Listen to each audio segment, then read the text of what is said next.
I feel like I was born to be an athlete. The Olympics has been something I've always wanted to be a part of. I just loved watching it. I think it's the most incredible event, and to be one of 10,000 athletes that get to go every 4 years to the Olympic Games is just such an honour. I met somebody who was actually going to represent my country at the Beijing Olympic Games, and it was sort of like meeting a superhero, and I definitely sort of got hooked on the idea and the vision of potentially making that true for me. Turns out whether you're a kid or an adult, you can do anything if you put your mind to it, so that's how I've ended up here.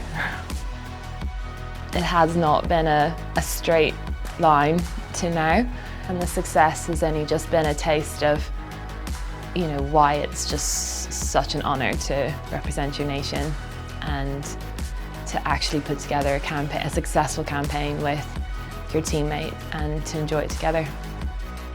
Yeah, I grew up in Dublin in Ireland, and I had an amazing childhood.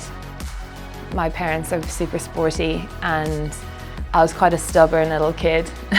To this day, if somebody says, no you can't, I probably do everything I can in my power to make sure I will. I'm sort of throwing myself into the deep end and taking on big challenges, but yeah, my parents have supported me through all of that.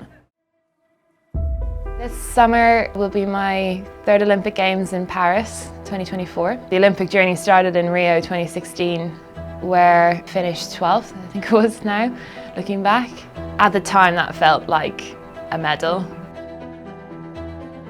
Tokyo, it was amazing how the team, our Team GB, came together, and as a unit, even though we all had our own individual goals and campaigns, we came together and became so tight, and I think everyone just had this like unbreakable bond of embracing that really abnormal experience and sort of being there for each other, and, you know, respecting each other's space, but also just so happy to help. And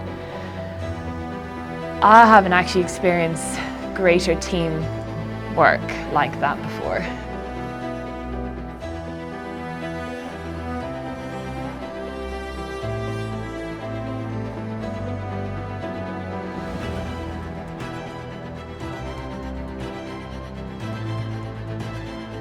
With Paris, unlike the other cycles, it's a 2-year sprint essentially, and that has been a kind of a cool challenge really for Freya and I as a new combination. We knew we had 2 years to sort of pack in all the learning we can and make a pretty hot entry into Paris with a bit of an unknown, and hopefully give the competition a bit of a surprise of what we've put together.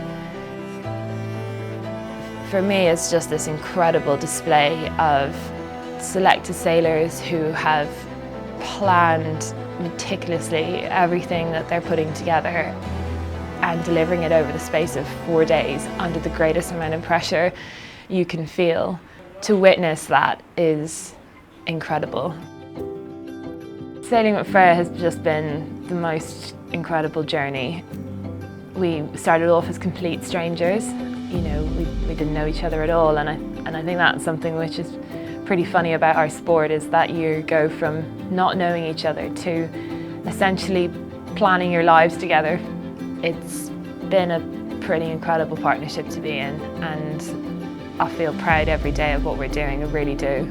Underdogs searching for gold, really.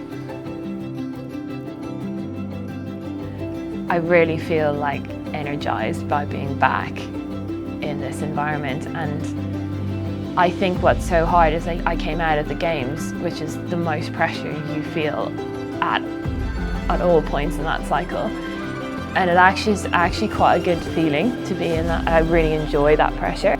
I really enjoy the big tournaments. It makes me feel really alive. And ultimately, I feel like I want to stay sharp in the game, because there's incredible opportunities now in women's sailing. Hannah Mills is leading the next Women's America's Cup. to even have a sort of a dream about trying to be part of that at some point in life would be incredible.